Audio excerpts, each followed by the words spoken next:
Hello, so we're on Sparkles Podcast by TCLI, and I'm Towunmi Coker. With me here is Babajide Alalade. Um, so I will just start by asking Dr. Babajide to please introduce himself. Thank you so much, Dr. Towunmi Coker. My name is Alalade Babajide, like you said earlier, and my background obviously is from the medical world, but also I've also endeavored to train myself over the last about say 12 years Hmm. trading, and I've been opportune to write about 2 books, and Hmm. also started a group online called Ask the Gynecologist, which has grown to about 1.6 million members over the last 4 years. So you're a gynecologist. Yes, Okay. and we share daily tips which encompass women's health, especially gynecology, antenatal, postnatal, and also other things that surround women's health generally. And that has been ongoing, and that's has you know helped women all over the world. And we've also had an app basically on the Android platform, which also makes it more accessible to women all over the world. Over the last 3 years as well, we've been opportune to win 3 awards in London That's for the cool. Ask the Gynecologist. And every year, every day is a challenge, and we keep on taking the next step, take the next step, and overcoming the mountains as much as we can. So that's a bit about me. So how You did know, you combine this with writing the books you wrote? writing a book is not easy, obviously, like just like any task in the world, Mm-hmm. anything, it's not easy. But it also helps to crystallize the things you know Okay. and to leave a footprint. Much Mm-hmm. more so, when you write book or a book, uh, it takes time, takes Okay. dedication, like anything. So uh, I don't want to write any other book again, to be honest. Yeah, so yeah, I. it's doable. It takes time, but Mm-hmm. uh, to be honest, if you ask me how did I write those books I wrote, I actually wrote them down during a period of my life when I was going through a crisis, to be honest. Uh, So and it was kind of like a let out for you, or like a yes, relaxation. it was. It was. So it was written during a difficult period for me in Mm-hmm. 2011, 12, 13. No, 13, 14, 15. Yes. So that was a difficult time for me. So that was when I wrote the book or the books. So Okay. So you're the right. book, so was Yeah. writing like, was it like therapeutic? When, Ah, therapeutic. yeah. Well, actually, I always wanted to write a book, but Okay. I never uh, got to that point, that tipping point, you know what I mean, to decide to put it down. Up until that time, I've been gathering information, thoughts together, but I've never had that switch to say, now let me start. Up until then, so yes, it was therapeutic. Yes, it was a way to let out the energy, but it was also a culmination of my drive for a long time about writing a book. I still want to Okay. write more, but I'm not going to write it in the way I've written. I'll discuss that towards the end. Yeah. Okay. So, why did you choose to write about forex? Yeah. At that time, because of what I was going through, I was always traveling a lot. So I decided to write for it. Was at that time I was trading forex more and Okay. options. Yeah, I was trading more then. So it was I was moving around. So uh, basically, the things I tried to write about then was, I think probably I was just lucky at that point, or probably I was doing the right things, trading, and I did very well. So I decided to put things down just in case one day I don't do well. I can look back, yeah, like a diary, the things Okay. I've done. Okay. And So, it was I more was, reflective for and yeah, you. and it helped me. It helps me, yeah. Okay. Okay. So, can Did you I know answer the what are the question? names of these books? Okay, the first one is actually the name that it is now wasn't the initial name. It was Hmm. initially that now is on forex. That one is now it's called know what the SOBs on Wall Street Okay. do to succeed at trading. Okay. And I don't want to say the meaning of SOB because it's a little bit not acceptable. I don't know who is listening to this podcast. Who That's why says what is acceptable or not? eh, okay. All right. So the first one is basically on forex, like I said again, and it's about The two we have on our platform is know why the SOB is on Wall Street to see trading forex. trading forex. Yes. And then the So other is on initially, make money consistently trading options. exactly. So those were not the names initially. I Okay. tried to put SOB to make it a little bit, a little bit, catchy. Actually, okay. Yeah, Yeah. and it was initially published through a different platform in Mm-hmm. 2013. So then I retracted. I withdrew the publication, and then we published the book myself. That was 2018. Yes, that Okay. was the last time I traveled. Yeah, So you used a publisher before and then you converted to self-publishing. yeah. What was there a reason for that? Because I wasn't getting good remuneration from the first publisher. Was it Yeah. like traditional publishing or it was It was called self-publishing on? indie publishing. The publisher was based in they were based in Indiana, Okay. United States. So it was all these independent publishers. I forgotten their name. Okay. So I realized that actually I could do it myself. By Mm-hmm. the end of So the it day, wasn't probably stressful for you doing it yourself. it was. And that was why I couldn't publish it on time until I got to find a person, a guy, which I never met though, was online. And he now assisted me to get it published myself through Amazon and all the other channels.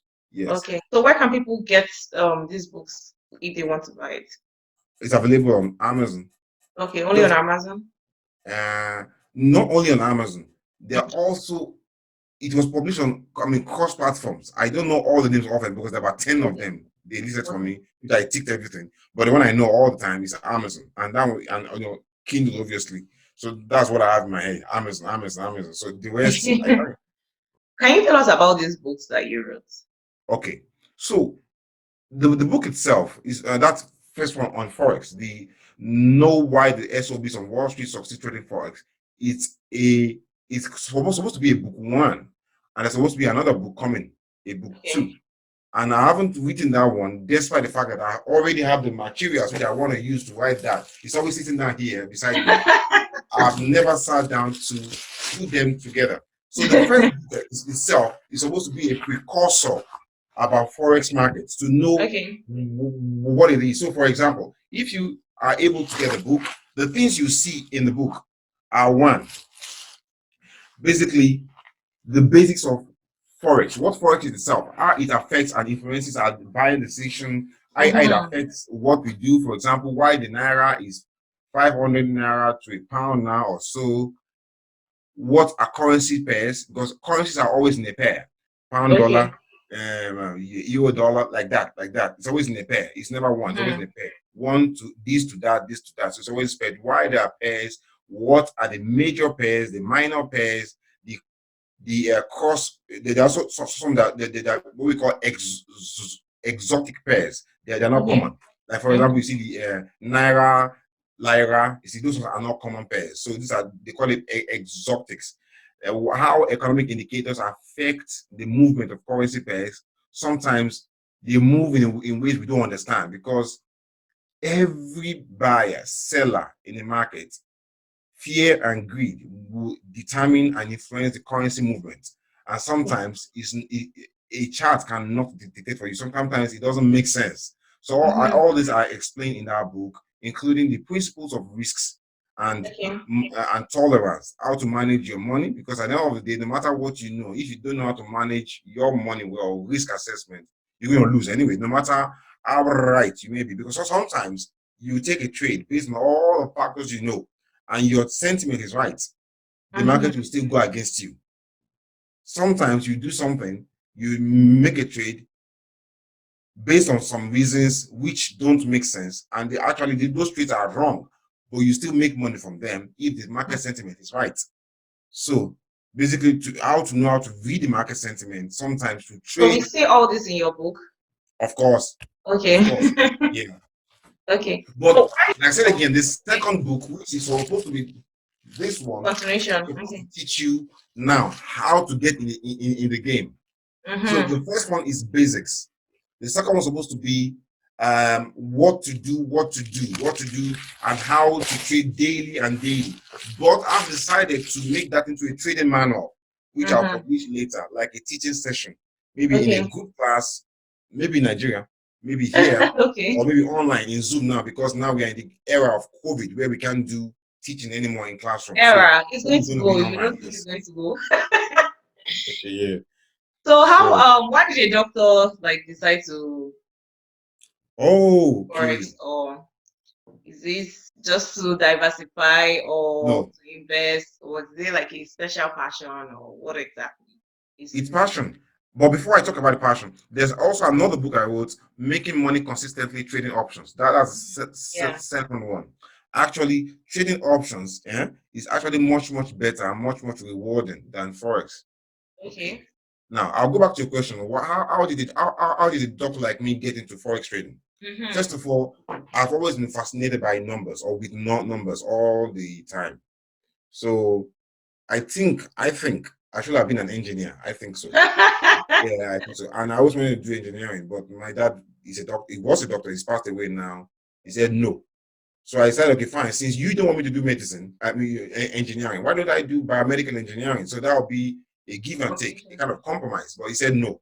Once you finish the medical school one, then you can go and do whatever you want to do. But obviously, time is not on my side now. So I now decided, what can I do? That is still gonna be with numbers. So Mm-hmm. forex was the first thing that came to me. Much more so, I had difficulty talking when I was young. I still do now. You could see that it took me a while to come up online today. I was trying to run away. So yes. Because I stammer, I stutter So if all I the time. said let's postpone, that would have been you would have been excited. Yeah, I would have taken that. Now I know your trick. So I stutter a lot. I couldn't talk. Even till now, I still stutter. So I talk very slowly. Sometimes now very fast. So because of that difficulty with human interaction, I was thinking, is there anything I can do that I will interact with people? But Okay. unfortunately, there's nothing you can do that you make money without interacting. So anyway, at that point, forex came into my mind, and then I started to play around with numbers, which I love to do, and then I got into forex. Yes. Okay. So what's the difference between this forex and trading? First of all, the market itself. I'm a doctor, so I see the market like from the point of view of a doctor. So in doctor, you have, like, we have many specialties: pediatrics, internal medicine, obstetrics, geriatrics, so on and so forth. Mm-hmm. The same thing with markets as well. We have the forex. So if you see the forex as internal medicine, most Mm-hmm. patients coming to the hospital will go to internal medicine. Okay. Maybe a few will go to obs and gynae, another few will go to pediatrics, maybe a bit will go to geriatrics, so on and so forth. So internal medicine is like forex, is the Okay. biggest and the most busiest of all. In fact, it dictates what happens. So then you look at the commodities, softs, and the so soft commodities like the cocoa, the cotton, wheat, like that. Then the hard ones, the gold, those metals. So those are the Mm-hmm. commodities, so on and so forth. So forex, commodities, then you go to stocks, Mm. stocks, then you go to bonds. So stocks, Okay. Other different ones are countries. like other trading options. Yeah. So no. I'll get to all options now. So you have Okay. the stocks. Okay. So this Then is still forex, you're saying? no, I'm talking about the whole market now. So Okay. imagine the market is the whole hospital. So in the Okay. hospital, you have the internal medicine. So Mm-hmm. that will be forex. In the hospital, you have pediatrics. So let's take that as commodities. Okay. Okay. So then you move down again to stocks. Stocks, maybe Mm-hmm. US stocks, Mexican stocks, London Stock Exchange, the French, blah blah blah blah, Dow Jones. So that's stocks. Stocks. Imagine that to be maybe ups and gynae. Okay. Then there's bonds. Bonds. See all these interest rates on the bonds, interest rate, all those things like that. Okay. Then under each one of them, you have options. There's stock options. There's Okay. options for indices, and so on and so forth. Now, but I do trades options under stock, so stock options. And what it means is that basically you benefiting from the movement or the price movement of the stocks, but you don't own the stocks. Okay. So it's kind of there is a stock derivative. So you're playing and making money from the movement of the stocks, but you don't own the stocks. So for example, if Tesla stocks is trading at maybe $650 per share now, obviously I'm not going to go and put $650 per share on Tesla because I don't have that kind of capital for myself. I'm not a mutual fund. So what I do is I buy stock the options to say if Tesla moves to about 700 from 650 to 700 within maybe a month, maybe 1 week. So we have options for monthly options, weekly options like that. So if it moves to 700 within the next 3-4 weeks, maybe next 1 month, I want to get paid. So for example, if they say the 700 stock options for Tesla in the next 1 month is priced at maybe $10 per option. So instead of paying $650 now, I only put $10, okay, down. So if it moves to 700 at that time that I said is going to move, that option that I paid $10 for, it could now be worth $20 per option. So basically, I've already doubled my money 100% without even buying the stock itself. So the stock moves from 650 to 700, which is about maybe 5% movement. But the option is moving from 10 to 20. That's 100%. That's a good deal. Okay. I can However, see you really like this. however, the shortcoming is that once you pay that $10, for example, in this case scenario, you can't get your money back. It's not. It's done. So that is the risk you take. Instead of putting the 650 down and watch your money fall down, you put $10 down there to buy that option, but you can't get it back. You can only set. What I mean. It's only it expires after 3-4 weeks. It expires. It's gone, or it moves the way you want it to move, or it could decline in value. But if it falls in value, you're not really going to benefit from selling it, except you sell it very quickly. But those are the basic and detailed intricacies that I can't explain on a simple call like that. Okay. No worries. Thank you. So, Great. do you have any word for people who want to write, maybe generally, or like people who also have regular jobs and also like want to write? Is there any like word you have for Yeah. them? First of all, to write 5 things you should do or you must do. One, choose an area you love.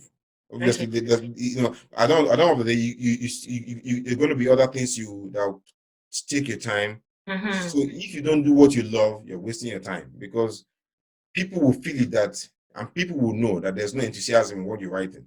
And at some point, you want to give up. But if you do what you like, what you love, that enthusiasm, that energy will keep on flowing at some point, despite challenges that will come along the way. That's one. Number two, break it down into steps.